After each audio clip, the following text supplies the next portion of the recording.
India आज दुनिया के सबसे डिजिटली कनेक्टेड देशों में से एक है। रोज के छोटे से छोटे काम, UPI payments, online banking, college admissions, यहाँ तक कि कोर्ट के डॉक्यूमेंट्स भी सब कुछ डिजिटल हो चुका है। इस डिजिटल कन्वीनियंस ने जिंदगी आसान तो बनाई है, लेकिन इसी कन्वीनियंस के साथ एक रिस्क भी साइलेंटली ग्रो कर रहा है, और वो है साइबर क्राइम।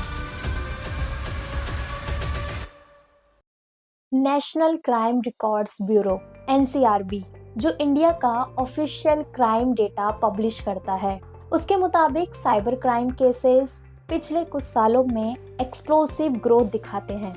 2018 में इंडिया में लगभग 27,000 साइबर क्राइम केसेस रिपोर्ट हुए। 2021 तक ये नंबर 52,000 से ज्यादा हो गया। 2022 में 65,000 और 2023 में ये नंबर 85,000 के ऊपर चला गया। सिर्फ 5 सालों में साइबर क्राइम केसेस में 200% से ज्यादा का जंप। और ये याद रखना जरूरी है, ये सिर्फ रिपोर्टेड केसेस हैं। एक्सपर्ट्स मानते हैं कि इंडिया में cyber crime severally under reported है। लोग शर्म, कंफ्यूजन या पुलिस प्रोसेस के डर से रिपोर्ट ही नहीं करते। इसका मतलब एक्चुअल नंबर्स इससे काफी ज्यादा हो सकते हैं। साइबर क्राइम कोई एक टाइप का नहीं होता। इंडिया में कुछ पैटर्न्स बार बार रिपीट होते हैं। सबसे कॉमन कैटेगरी है ऑनलाइन फाइनेंशियल फ्रॉड। इसमें आता है UPI fraud, OTP phishing, fake bank calls, fake customer care numbers and duplicate websites. Second major category है आइडेंटिटी थेफ्ट। इसमें आपके आधार कार्ड, पैन कार्ड या सोशल मीडिया आइडेंटिटी का मिसयूज किया जाता है।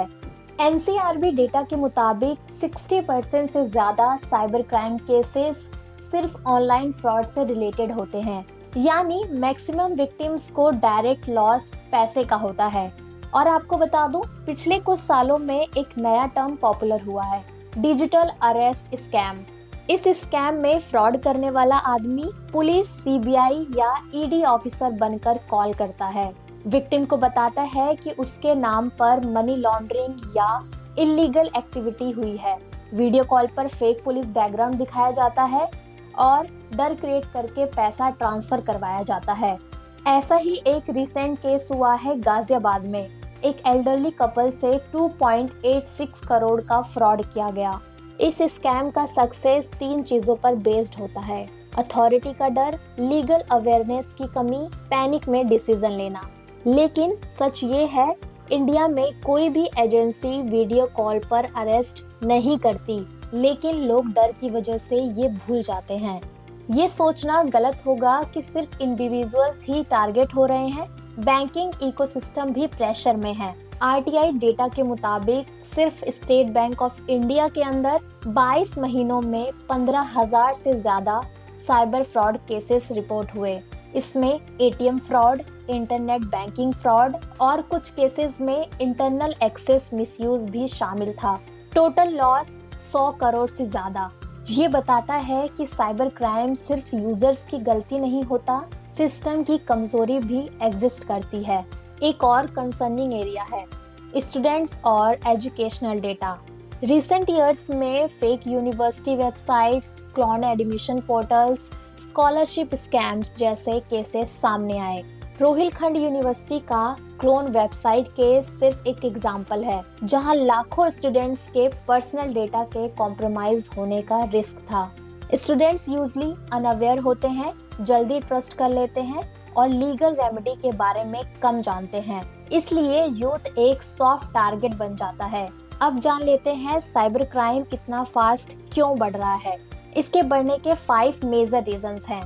First, cheap internet plus smartphones. India में data सस्ता है, रीच मैसिव है और अवेयरनेस अनइवन।